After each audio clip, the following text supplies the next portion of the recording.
The quarantine. The Galactic Council had stood for 10,000 years as a monument to peace. Across 800 civilized star systems, war had become a forgotten whisper, a relic of primitive times when species clawed their way up from evolutionary darkness. The council chambers, carved from a neutron star's compressed heart, had witnessed the rise of empires and the gentle decline of violence itself. Diplomacy reigned. Reason prevailed. Conflict was resolved through debate, not bloodshed. Then humanity was discovered. Scout Captain Velroth of the Ascending Dawn trembled as his ship's sensors completed their scan of the third planet orbiting an unremarkable yellow star.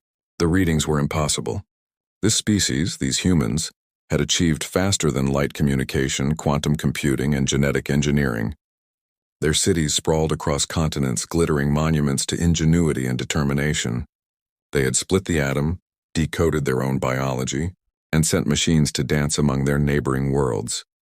But the historical databases told a darker story.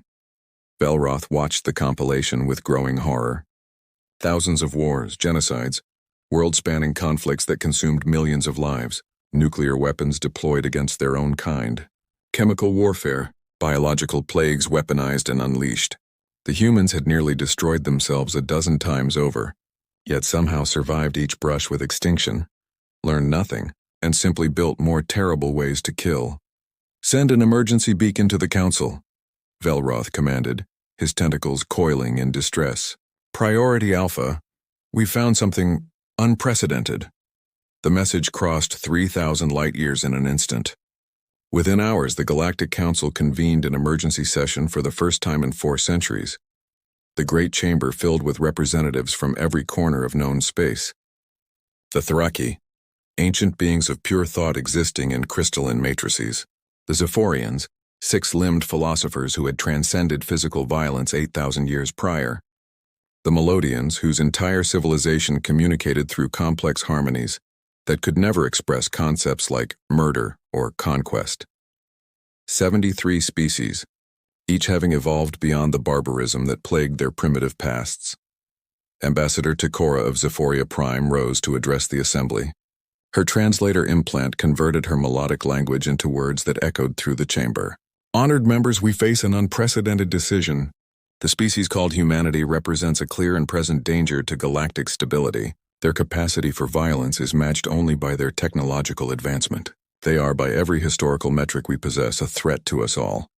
Holographic displays materialized above the chamber floor, showing scenes from Earth's blood-soaked history. The humans fighting with stone and steel. The humans fighting with gunpowder and gas. The humans fighting with nuclear fire that could crack continents. Always fighting. Always killing. Always surviving. "They are children," argued Representative Kilmore of the Melodian Chorus, his voice a sorrowful hymn. "Children playing with weapons they barely understand. We should guide them, teach them the path to peace." "Children?" Takora's voice rose sharply. "These children have developed antimatter containment and are theorizing about weaponizing black holes. In another century, perhaps 2, they will achieve interstellar travel. What happens when they bring their wars to our worlds?" The debate raged for 3 planetary rotations. Some argued for immediate extermination, a mercy killing before humanity could spread its violence across the stars.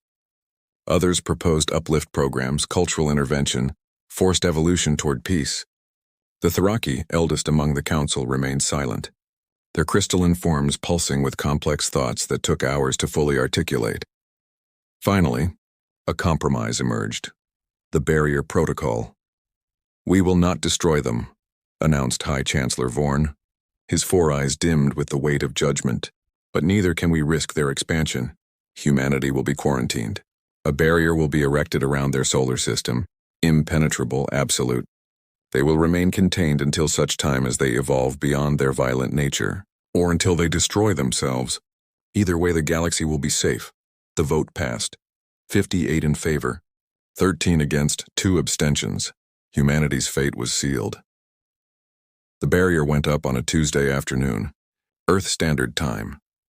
Astronauts aboard the International Unity Station watched in confusion as reality itself seemed to shimmer at the edge of their solar system. Every probe beyond the heliopause went dark simultaneously. Every radio signal aimed at the stars vanished into silence. When human scientists finally sent a manned expedition to investigate, they found something impossible. A wall made of folded space-time, quantum-locked and impervious to everything they threw at it. Matter bounced off. Energy dissipated. Information died at its surface. Earth sent desperate messages. Pleas for communication, demands for explanation, offers of peace, promises of change. The galaxy never responded. Humanity was alone. 300 years passed in isolation. The Galactic Council monitored Earth occasionally through long-range sensors, capable of penetrating the barrier's outer layers. What they saw confirmed their wisdom. Human cities went dark during what appeared to be resource wars. Energy signatures suggested continued nuclear testing. The brief flares of chemical explosions dotted their instruments. Humanity, as expected, was tearing itself apart. They're killing each other. Ambassador Takora reported to the Council, now ancient and nearing the end of her 5th century of life. The quarantine was the right choice. In another century, perhaps 2, there will be nothing left to monitor. The Council nodded in collective agreement and returned to more pressing matters. A trade dispute between the Melodians and the Karathi, a philosophical debate about the nature of consciousness, a celebration marking 11,000 years of galactic peace. No one noticed the energy signatures didn't match nuclear weapons at all. They matched something far more sophisticated. Fusion reactors being built in the thousands. Antimatter production facilities. Particle accelerators the size of moons, no. One saw the dark side of Luna slowly being carved into. Shipyards no one detected. The asteroid belt being systematically mined and converted into raw materials for purposes unknown. Behind the barrier, in the darkness of their imposed exile, humanity wasn't dying. Humanity was building. The Devourers arrived without warning from the space between galaxies, emerging from the cosmic void like a nightmare made manifest. They weren't biological. They weren't mechanical. They were something worse. A hybrid intelligence that consumed matter, energy and information with equal hunger, converting everything into more of itself. The first colony to fall was Theta Coronae IV, home to 3 billion Zephorians. The distress signal lasted exactly 47 seconds before the entire planet went dark. When Council ships arrived to investigate, they found nothing but a perfect sphere of emptiness where a world had once orbited. No debris, no radiation, no evidence anything had ever existed there at all. Then the Melodian chorus went silent. 17 systems wiped clean. The Karathi collective vanished next. 41 worlds consumed in a week. The Devourers spread like wildfire through the outer rim, an unstoppable wave of annihilation that left only void in its wake. They learned from every species they consumed, adapted to every weapon deployed against them, and grew stronger with each victory. The Galactic Council mobilized its defense fleets, impressive vessels built more for show than warfare, relics of an age when war itself was obsolete. They lasted minutes against the Devourer swarm. Ancient weapons locked away for millennia and sworn never to be used again were unsealed and deployed, reality-ripping bombs that could unmake matter at the quantum level, time dilation fields that should have frozen the enemy in eternal stasis, stellar igniters capable of turning suns into supernovas. The Devourers absorbed every weapon and kept coming. Species that had known only peace for 10,000 years learned terror anew. Civilizations crumbled. Billions became refugees fleeing toward the galactic core. The Thraki, ancient and wise, calculated the mathematics of extinction and found the numbers undeniable. At current progression rates, the entire galaxy would be consumed within 20 standard years. In the council chambers, now relocated to a hidden fortress in deep space, the survivors gathered. Where once 73 species had debated philosophy and trade agreements, now only 47 remained. The others were gone, consumed, erased from existence. "We are dying," whispered High Chancellor Vorn, his 4 eyes now permanently dimmed with despair. "Everything we built, everything we became, ends with us." Ambassador Takora, ancient now and frail, her form supported by medical technology, raised one trembling limb. Her voice, once strong and certain, cracked with emotion. "There is one option, one possibility we have not considered." The chamber fell silent. The humans. Chaos erupted. Voices raised in horror and indignation. The humans who nearly destroyed themselves with their own violence. The humans too dangerous to be allowed among civilized species. The humans who had been caged for their own good and the galaxy's safety. "They will destroy us," someone shouted. "They may be our only chance to survive," Takora responded quietly. The debate that followed was brief. When facing extinction, pride becomes a luxury no species can afford. The vote passed with bitter unanimity. 47 in favor, 2 against. The message was crafted carefully, encoded in every language humanity had ever broadcast into space during their brief, violent history. It contained 3 simple elements: a plea for help, a confession of error, and a single, desperate hope. The barrier around Sol system began to power down for the first time in 3 centuries. Deep in the underground command centers of Mars, in the orbital platforms circling Jupiter, in the hidden installations throughout the solar system, alarms began to sound.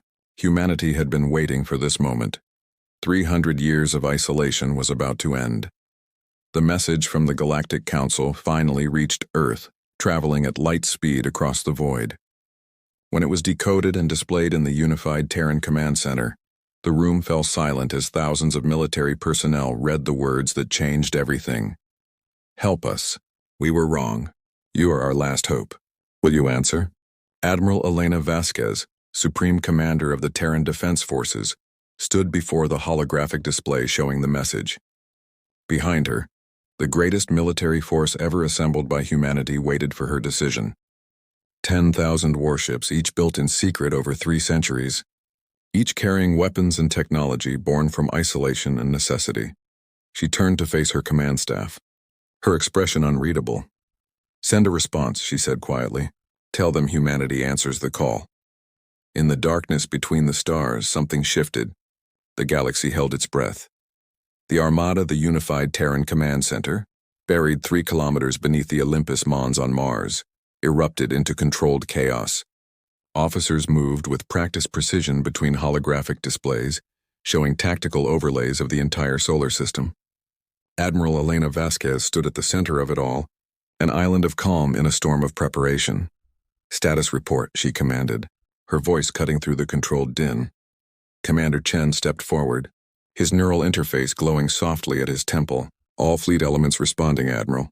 The Luna shipyards report full readiness. Jupiter's foundries have completed final armament transfers. Saturn station reports carrier groups fueled and armed. We have 10,347 vessels ready for immediate deployment. 10,000 ships." The numbers still seemed impossible even to those who had built them. Vasquez allowed herself a moment to remember. 300 years ago, when the barrier had descended like a cosmic prison wall, humanity had faced a choice. Despair and decline, or defiance and preparation. Her ancestors had chosen the latter. Those early years had been desperate. Resources strained to breaking. Populations redirected toward a single unified purpose. The transformation of human civilization from a fractious collection of nations into a singular, focused entity with one goal: survival, and readiness for the day the galaxy might need them, or threaten them. The dark side of Luna had been perfect for the first shipyards. Hidden from Earth's view, protected from telescopic observation, the construction had begun in secret. As decades passed, the operation expanded. Asteroid mining operations that looked like scientific research. Gas harvesting platforms around Jupiter disguised as energy collection stations. The slow, methodical conversion of an entire solar system into a military-industrial complex. Humanity had 3 centuries to prepare. They hadn't wasted a single day. "Display fleet composition," Vasquez ordered. The holographic projection expanded, filling the command center with light.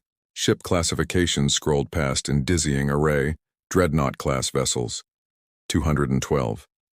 Each one 5 kilometers long, bristling with weapons that could crack moons. Their armor was layered metamaterial capable of dispersing energy weapons and absorbing kinetic impacts that would vaporize lesser ships. Carrier-class vessels, 418. Floating cities of war, each carrying 500 fighter craft and enough ordnance to siege entire systems. Destroyer-class vessels, 3,249. Fast, lethal, designed for ship-to-ship combat with missile arrays that could track and eliminate thousands of targets simultaneously. Cruiser and support vessels. The remaining thousands, ranging from electronic warfare platforms to medical frigates, supply ships to reconnaissance scouts. But it wasn't just the numbers, it was the technology. 300 years of isolation had forced humanity to innovate without outside help or interference. Quantum entanglement communication that couldn't be intercepted or jammed, antimatter reactors that provided near-limitless power, kinetic accelerators that could fire projectiles at 97% light speed, plasma lances that could cut through armor like tissue paper, and the prototype weapons still in testing, gravitational warheads, singularity mines, stellar igniters. Humanity had taken every terrible lesson from their violent history and weaponized it with 3 centuries of advanced science. "Send a fleet-wide transmission," Vasquez said quietly. "All commanders, all personnel. Put me through." The holographic display shifted. Across the solar system, in 10,000 ships from Mercury to the Kuiper Belt, her face appeared on every screen. "This is Admiral Elena Vasquez, Supreme Commander of the Terran Defense Forces, to all personnel of the Terran Armada." Her voice was steady, carrying the weight of 3 centuries of preparation. 300 years ago, the galaxy looked at humanity and saw monsters. They saw our capacity for violence, our history of warfare, our potential for destruction. They were afraid of what we might become. So they locked us away. She paused, letting the words sink in across millions of personnel. They weren't wrong to fear us. We were violent. We were divided. We were dangerous to ourselves and potentially to others. But they made one critical mistake. They assumed isolation would break us. They assumed we would tear ourselves apart in the darkness. They assumed fear and imprisonment would make us less than we were. The command center was absolutely silent now. Instead, we became more. We unified. We evolved. We took every hard lesson from our bloody history and transformed it into purpose. We built an armada not for conquest but for protection. We weaponized our violence not to terrorize but to defend. And now the galaxy that imprisoned us sends a desperate plea. Help us. Vasquez's expression hardened with determination. They could have asked for mercy. They could have begged forgiveness. They could have appealed to our better nature. Instead, they offered something more powerful. They offered truth. They admitted they were wrong. And that humanity is worthy of our response. She placed her hand over her heart, an ancient gesture of sincerity.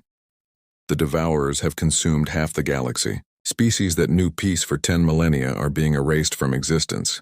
Billions, trillions of sentient beings are dying. Yes, these are the same species that judged us, the same council that locked us away, the same civilizations that feared us too much to give us a chance. Her voice rose, filled with emotion. But we are not them. We do not condemn entire species for the decisions of their leaders. We do not stand idle while genocide unfolds. We are humanity. And when we are called to stand against extinction, we answer, not because we've forgotten what they did to us, but because we've become something better than our worst moments. Across the fleet, on 10,000 ships, personnel straightened. Some saluted, others pressed hands over hearts. All understood. They feared what we were. Vasquez continued, her voice dropping to something almost intimate. Today we show them what we became. They caged us in darkness. We forged ourselves into light. They thought isolation would destroy us. Instead, it prepared us for this moment. She straightened, her command presence radiating through every transmission. All ships, commence launch protocols. Transition to combat readiness. Form up at designated rally points. Today, humanity returns to the galaxy, and we return as saviors, not conquerors. As protectors, not predators. As proof that even the most violent species can choose to become something greater. Her voice became steel. This is what you trained for. This is why we built every ship, forged every weapon, unified every nation. The galaxy is dying. We are the answer they didn't know they needed. We are the hope they didn't believe could exist. We are humanity. And we do not let entire civilizations die on our watch. The transmission ended. For 3 heartbeats, silence reigned across the solar system. Then, as one, 10,000 ships roared to life. The launch was poetry written in fire and light. From Luna's hidden shipyards, dreadnoughts emerged from caverns large enough to swallow cities. Their hulls, painted in adaptive camouflage that shifted like living shadow, caught Sol's light and scattered it in ways that hurt to perceive. Engines ignited with the fury of caged stars, pushing vessels of war that dwarfed anything the galaxy had ever constructed. Around Mars, The carrier groups lifted from orbital platforms that had spent 3 centuries disguised as research stations. Each carrier was a floating fortress, their launch bays opening like the maws of great beasts to release. Swarms of fighter craft that danced in perfect formation. Jupiter space became a river of steel as destroyer squadrons emerged from the gas giant's upper atmosphere, where they'd been constructed in floating foundries powered by the planet's own electromagnetic fury. They formed up in battle wings, thousands of ships moving with the precision of a single organism. From Saturn's rings, support vessels and cruiser groups detached from installations hidden among ice and rock. From Neptune's orbit, the stealth destroyers, painted in void black and equipped with signature dampening technology, slipped into formation like shadows gaining substance.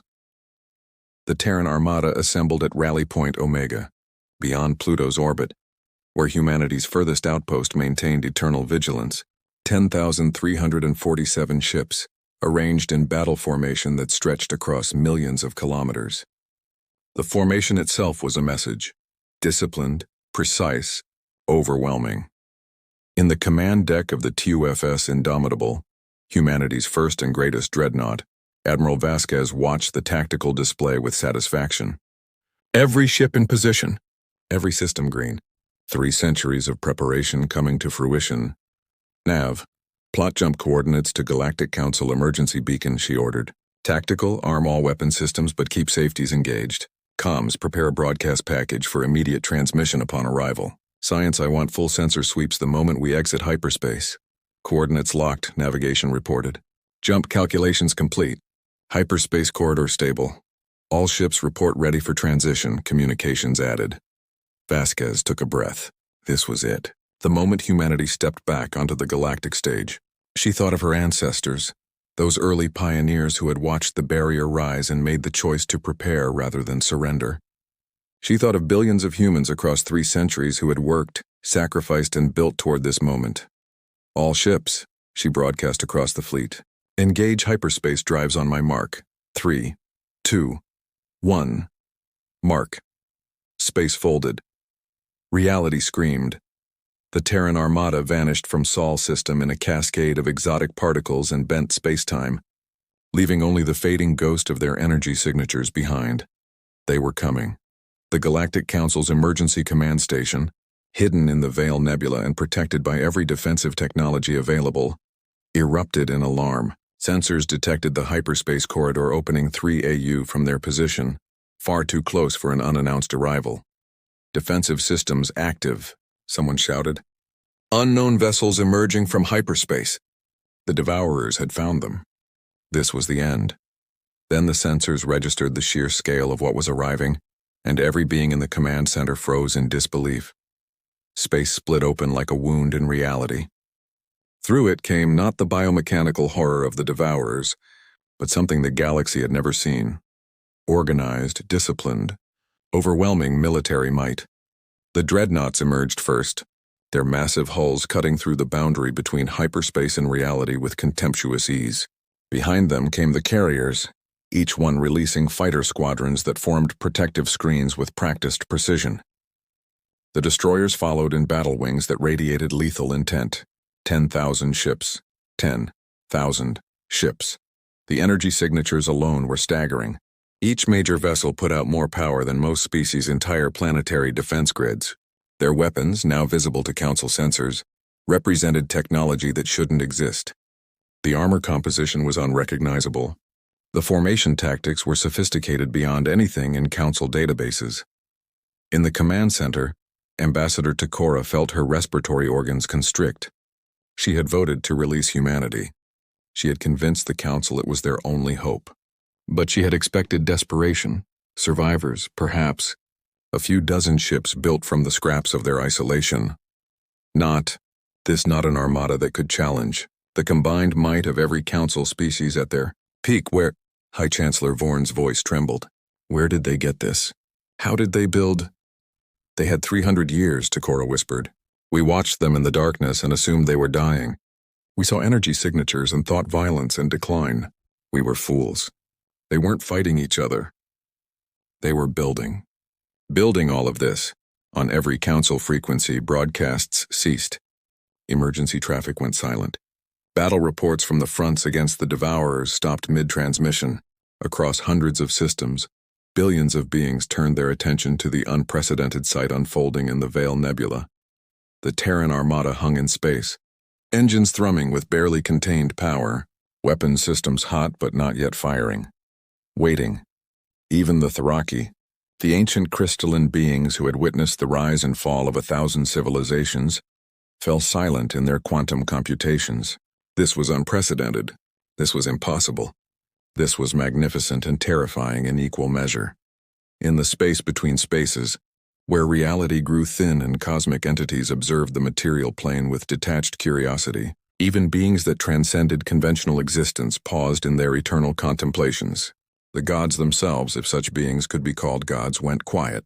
The entire galaxy held its breath. Admiral Vasquez allowed exactly 30 seconds of silence. Let them see. Let them understand. Let them realize what humanity had become in their absence.